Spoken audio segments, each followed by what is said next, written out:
Did you know that your foot has 33 joints, 26 bones, and over 100 muscles and ligaments that help it be the amazing structure that it is? And your foot, with all that stuff in it, is designed to stand a certain way and to walk a certain way, hit the ground a certain way to maximize the rest of the biomechanical chain. So, how is your foot supposed to hit the ground? Let's talk first about standing. When you stand, 4 points of your foot should hit the ground. Imagine the inside of your heel, the outside of your heel, the ball of your big toe, and the ball of your little toe. If you're standing in your bare feet, just take a couple seconds and see if you can feel all 4 points of your foot touching the ground. This foot position maximizes the muscle activity in the biggest muscles above it. The gluteus maximus, the biggest muscle of your body and the biggest force dissipator, your quadriceps, a huge force dissipator that helps protect your knees and your hamstrings and your calf muscles. All those muscles activate best when 4 points of your foot are hitting the ground. So now, how should you walk? When you walk, you should hit on the outside of your heel. Hit on the outside of your heel, and as you're shifting your weight onto your foot and then onto the other leg, the weight-bearing line should be along the outside of the foot, across the balls of the toes, and out the big toe.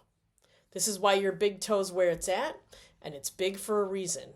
It's supposed to take all that ground reaction force and help transfer your weight to the other leg. We get in trouble if we hit on the outside and stay on the outside, or hit on the outside and don't quite get our big toe on the ground, or if we hit on the inside and stay on the inside the whole way.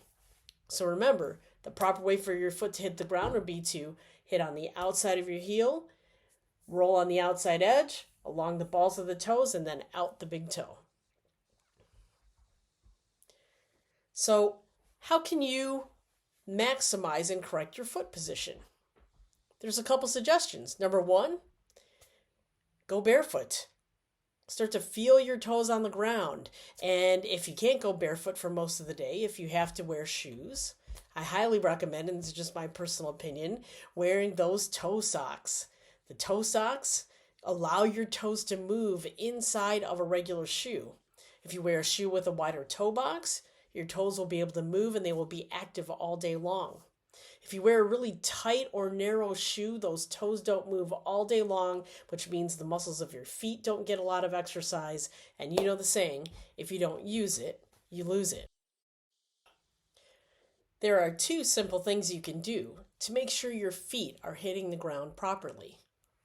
Every day, find the longest hallway in your house and walk a line and take your time. You will feel that you hit on the outside of your heel, and you'll have plenty of time to get your big toe on the ground and to push off your big toe. Take your time walking the line with 1 foot in front. And then maybe, if you get good at that and you've got good balance, you can start practicing walking by crossing your feet over one another as you walk down that line. Remember, when you walk, your feet should be hip width apart, toes pointed straight ahead, and your big toe should be pushing off the ground.